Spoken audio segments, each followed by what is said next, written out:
Alors, dernière partie du cours, maintenant nous allons nous intéresser au liquide. Donc pareil, nous allons définir une pression associée au liquide qu'on appellera la pression hydrostatique. Donc on va s'intéresser à un corps qui est immergé dans un liquide. Donc lorsque le corps est immergé dans un liquide, il va subir en fait non seulement la pression du liquide qui est située juste au-dessus de lui, qu'on appellera la pression hydrostatique, mais aussi la pression de l'air qui est située juste au-dessus, en fait, juste au-dessus de la colonne d'eau. Donc autrement dit, finalement, la pression qui est ressentie par l'objet, on va dire que c'est la pression hydrostatique plus la pression atmosphérique qui est la pression en fait de l'air située juste à la surface du liquide. Alors, on peut montrer par l'expérience que la pression hydrostatique a des propriétés particulières. Donc si on réalise l'expérience suivante, on remplit une éprouvette d'eau et on introduit donc un tube en verre relié à un manomètre.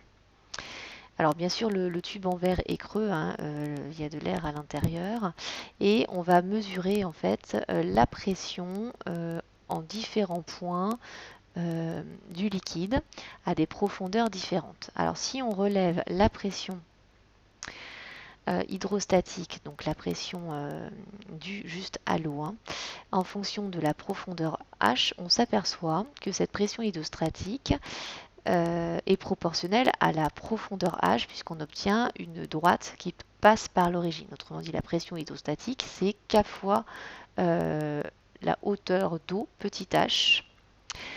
D'autre part, si au lieu de prendre de l'eau, on utilise un autre liquide et qu'on mesure de la même façon à une hauteur H constante la pression hydrostatique en fonction de la masse volumique du liquide, on s'aperçoit qu'on obtient, et que l'on trace l'évolution de la pression hydrostatique en fonction de la masse volumique, on s'aperçoit qu'on obtient une droite qui passe par l'origine. On peut donc à nouveau en déduire que la pression hydrostatique est proportionnelle à la masse volumique du liquide. On trouve alors que la pression hydrostatique peut s'écrire sous la forme ρ du liquide fois H fois une constante. Alors il s'avère qu'on peut vérifier par le calcul que cette constante de proportionnalité, c'est petit g, c'est-à-dire l'intensité de la pesanteur. Donc il faudra que vous reteniez que la pression hydrostatique, donc la pression exercée sur un corps par le liquide qui est situé juste au-dessus de lui, c'est égal à la masse volumique du liquide fois G fois petit h, où petit h c'est la hauteur d'eau. De sorte que finalement l'objet ressent une pression véritablement qui est égale à la pression atmosphérique, c'est la pression de l'air qui est situé juste au-dessus de l'eau, plus ρ du liquide fois G fois H. Où H, donc je répète, est la hauteur d'eau entre l'objet et la surface libre du liquide. Alors cette relation va nous permettre de montrer une loi qu'on appelle la loi fondamentale de la statique des fluides. On considère deux points A et B situés à des profondeurs différentes. Donc là, A est à une profondeur HA et B est à une profondeur HB. Donc comme le point A est situé à une profondeur HA, tout objet situé au point A va ressentir une pression qui est égale, donc comme on a vu, à la pression atmosphérique plus ρ fois G fois la hauteur HA. Alors la hauteur HA, on peut l'exprimer en fonction également de l'ordonnée Z.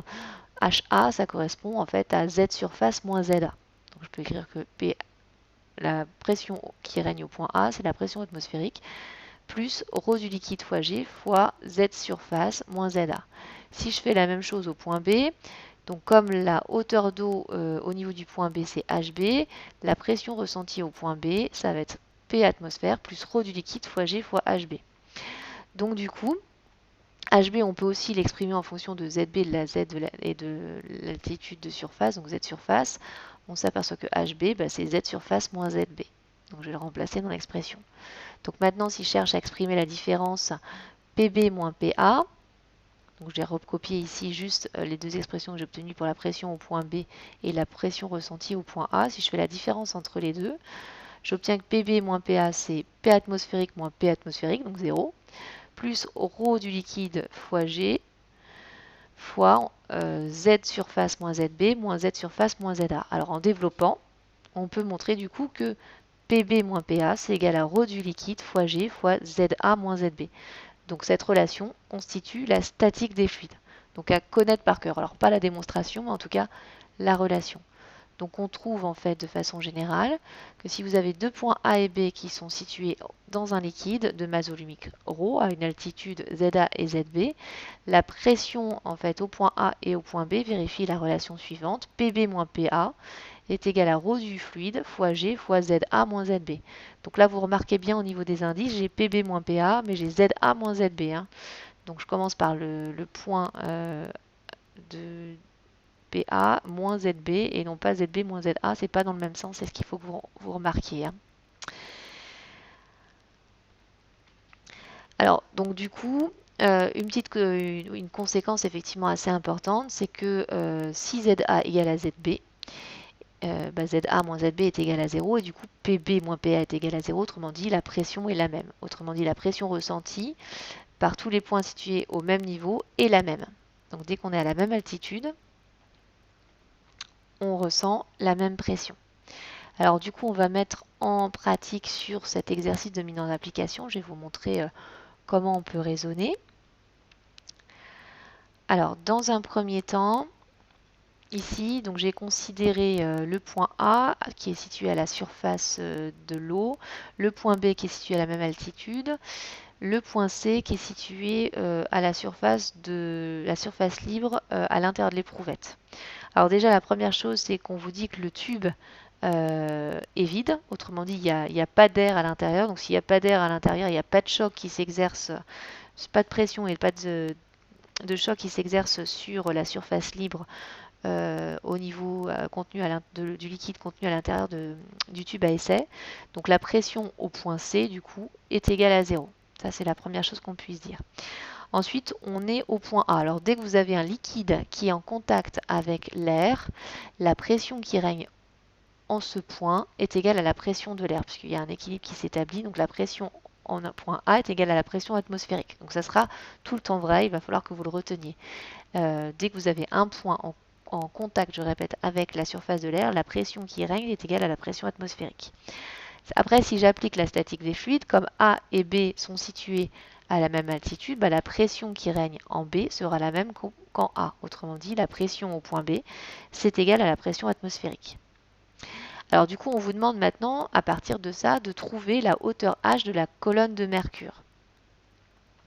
Donc on va pouvoir appliquer maintenant la loi de la statique des fluides. Qu'est-ce qu'elle nous dit? Elle nous dit que la pression qui règne, la pression qui règne donc au point B moins la pression au point C, c'est égal à la masse volumique du mercure, puisqu'ici le liquide c'est le mercure, fois G fois ZC moins ZB.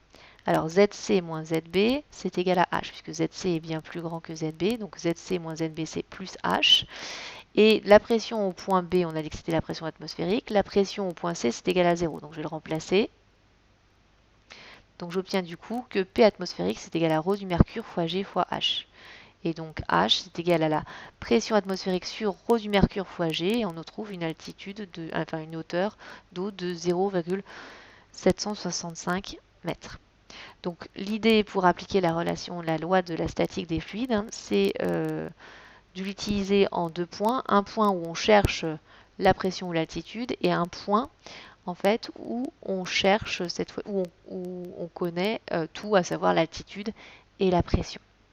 Alors pour voir si vous avez compris, le dernier exercice que je vous demanderai à faire et à me rendre via ma boîte mail, c'est le numéro 45, page 233, qui est une application de cette loi de la statique des fluides.